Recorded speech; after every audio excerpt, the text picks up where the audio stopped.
Namo tassa bhagavato arahato samma sambuddhassa. Namo tassa bhagavato arahato samma sambuddhassa. Namo tassa bhagavato arahato samma sambuddhassa. Buddhang dhammang sanghang namasami.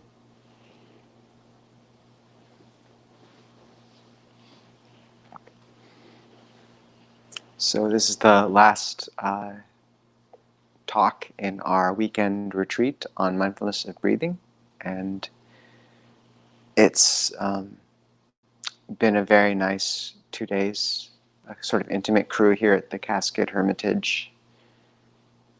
And one of the teachings which I've found the most instructive in my own practice, and which I think provides this very practical means towards realization of deep states of concentration and joy.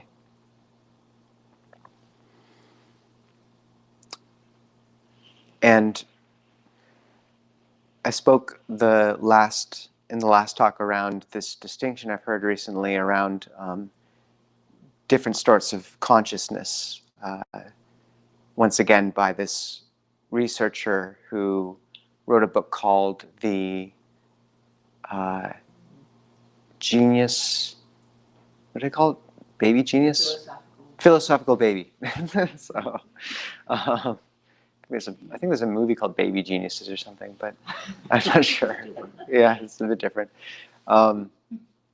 So, Philosophical Baby, about how children reside in this state of learning, and intelligent creatures tend to have long childhood periods where they are in the state of constant learning in proportion to their intelligence. And one of the few exceptions being octopi, which are very intelligent but have almost no childhood. But they think that how they overcome that is by splitting their nervous system into the sort of learning element, which is contained in the tentacles. Their nervous system spread throughout their body, and their more focused, task-oriented element, which is contained in the head. And this researcher was drawing a distinct parallel between sort of spotlight consciousness, which is what many of us, especially with our Western upbringing, reside in most of the time, which is very focused, and versus lantern consciousness, which is wide and receptive. And I believe some of the parallel was that adults spend most of their time in the spotlight consciousness, and that this is also how meditation practice has been taught in many circles, is to focus on one point, whereas children spend their lives much more in this sort of lantern, receptive, wide awareness, and that's more akin to certain, say, open practices of awareness. And this researcher was pointing to a third sort of consciousness, which has not gotten spoken to a lot, of play. And play being a completely different mind state, according to the MRIs, where one is very engaged. And once again, I think that paradigm is perhaps one of the more useful ones to look at the approach to meditation in. One of the beauties of the Anapanasati Sutta and breath meditation in general is it allows for this, especially as contained in the sutta, with its really robust arsenal of techniques and approaches to becoming acquainted with the breath body and the breath energies, and using them in very skillful ways with applied perceptions and visualizations to calm the mind and brighten the heart. And that because the landscape of this sutta and the landscape of the breath that kind of maps out is so variegated, then one can use it in many ways, and you can really play with it and experiment and have fun. And that this can really serve to use the active mind rather than work against it until it calms down naturally and maybe settles into a state of more lantern-like or at times spotlight-like awareness. But perhaps what we're aiming for is a bit more in the end a lantern-like awareness, a sort of unification of mind, but with a wide field of the body at in awareness. But that the approach to that, looking at that as play, and really, Ajahn Jeff says that one has to think like a thief when approaching these meditation practices, and that one's defilements, one's negative mental states are also working to block things, and so one has to sort of figure out ways around them. After I brought that up in the last talk, one of the people here brought up an image that had come to her when I was speaking about it, of how when one becomes skilled at playing an instrument, one uses both hands usually. There comes a point with any instrument where one is required to accomplish two very different tasks with either hand, and that usually each hand actually seems to parallel one of those types of consciousness. So, for example, with playing a violin, the bow hand, which I used to play, could be considered a bit like lantern consciousness, maybe. It's very smooth, and there's much more a focus on quality and tenor. And whereas the hand that fingers the fingerboard is much more exacting, refined, task-oriented, less focused on, say, the tenor of the situation or of the note. And I really liked that, especially since it seemed like it spoke to how play, this concept of the play mind state, fits in and incorporates both of those other mind states. In that when one is really using both hands skillfully, then one can be said to be playing the instrument. And when I think of what it means to play, it is this sort of flipping back and forth and balancing between lantern and spotlight consciousness a bit. You know, you narrow in and then you taste how that worked and take a taste of the whole tenor of the situation, and then try something else and then see how that worked. And there's this constant interplay of both types. So I thought that was a beautiful image, and it spoke to an analogy and a language that I think is very powerful to use when speaking about the Dhamma, which is that of music.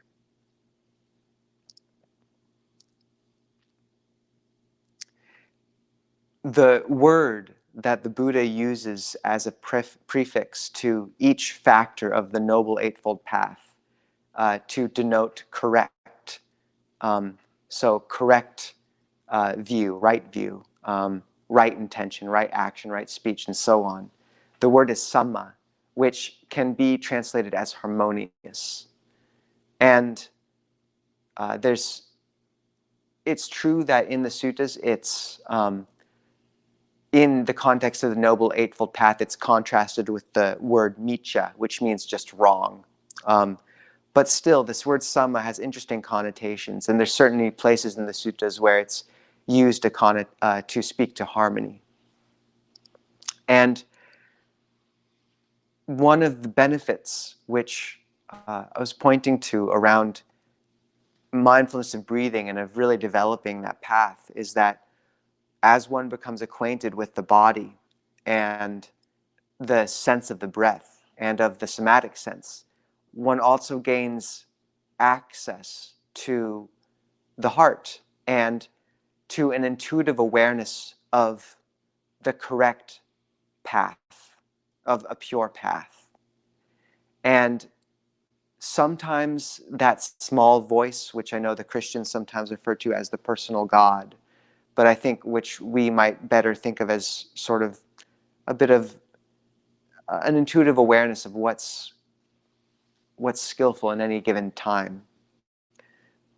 That sometimes maybe it does manifest as a very clearly articulated thought like get out or uh, just let go. But sometimes it's much more a sense of harmony or disharmony. And even more so, as we progress along this path, so frequently the choices are no longer between a stark right and wrong, but rather the aesthetic of the beautiful and the unbeautiful. So rather than after you uh, come across a sink full of dishes, asking yourself, is it right for me to just leave them there? I mean, they're not my dishes, or wrong. And fair enough, it might be right for you to go. But if you ask yourself, what's beautiful right now? That is a question that you know the answer to.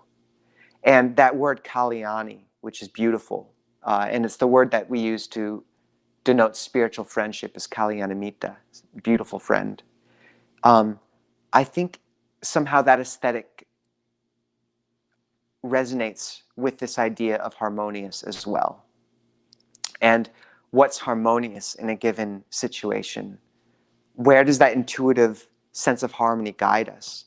And also it speaks to the profound sense of strength one gets when one aligns oneself with purpose, with path, with morality.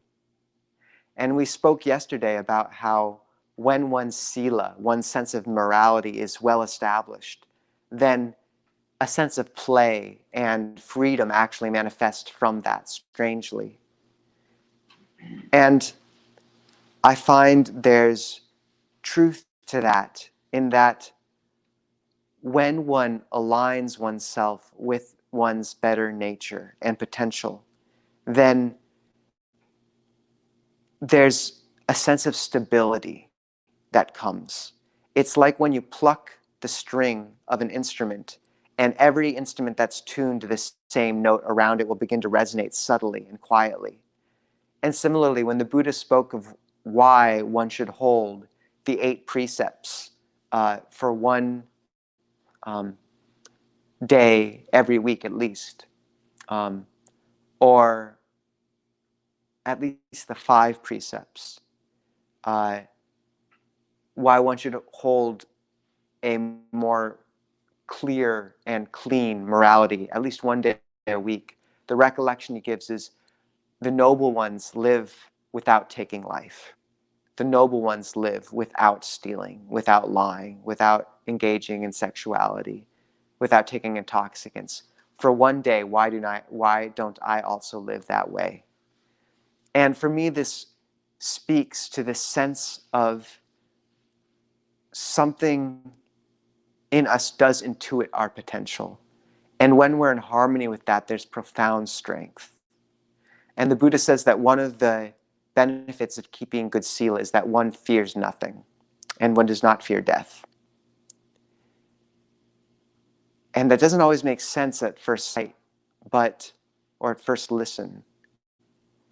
But my sense is there's something very true about when one has come into deep harmony with what one is supposed to do and intuits about one's highest potential and course of action, then there's a profound sense of strength and security in that. And perhaps we know it most by when it disappears, when you break sila.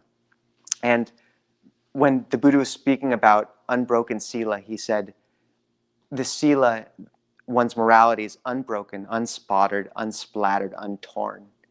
And that image of tearing is the best image I can think of for what happens when one breaks sila. It's a nail ripping through clean cloth. And the immediate sense of dissolution, you can feel it in your body, the weakening, the disintegration, and coming out of harmony with something which was so precious and so deep that you feel. And that's how you begin to know more and more what it feels like to be in harmony. And this manifests internally in terms of knowing your proper course, but also when you step into these currents of practice and of goodness, you find yourself suddenly in the company of others and of spiritual friends who are walking right with you. And you are held, truly. And that is no small thing. And you're in harmony with them.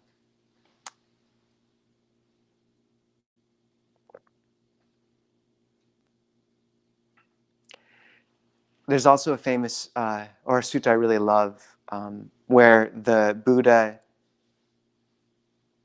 this monk and this layman are debating how many sorts of feeling the Buddha teaches. 3, pleasure, pain, neither pleasure nor pain, or just um, pleasure and pain. And so they're arguing, and then Venerable Ananda takes the question to the Buddha, and the Buddha says, they're both right. I've taught 2 sorts of feeling, 3 sorts of feeling, 6 sorts of feeling, 108 sorts of feeling. And and then he says, however, basically I expound the Dhamma in many different ways, depending on the situation. And then he goes through defining happiness according to increasingly refined states, going up through the jhanas. And he ends with an amazing moment of purposefully circular definition of sukha, of pleasure, of happiness, where he says, wherever sukha is found in whatever way, that the Tathagata, the Buddha, defines as sukha. And it's a logician might look at that and just think it's a lazy cop-out. But what it speaks to is the fact that, and there's another sutta where the Buddha says that what the noble ones experience as pleasure, the worldlings experience as pain. And what the worldlings experience as pleasure, the noble ones experience as pain, or as dukkha. And we're all worldlings, by the way. It's okay. And what I think it speaks to is that our definition of pleasure changes as we practice. Initially, it is the Avengers movie. That is pleasure. But as one's mind becomes refined and practice progresses, then suddenly that's actually dukkha. That's stressful and coarse and too much. And sitting at home meditating is pleasurable. Whereas for people I know, many people, that sounds just horrible. And so on and so forth through very refined states of concentration. An unbelievably refined state of concentration after a skilled meditator resides in it for a time, they see the suffering in that too, and that becomes dukkha. And the best analogy I can think of for this ladder of dukkha sukha and of the Buddha's purposeful definition of sukha in terms of itself, so that it's allowed to shift as one progresses in practice, which is brilliant because it lets us use it at every step to define itself and then to let go of that definition. Dukkha is defined the same way. And for me, it's as if the best analogy is that of octaves or keys of music, and how one senses that as one's life and practice move, one is moving up octaves, up keys of music. And what was harmonious in one key last year no longer is. And there's a whole new set of notes which suddenly are harmonious, and new friends and activities which make sense. And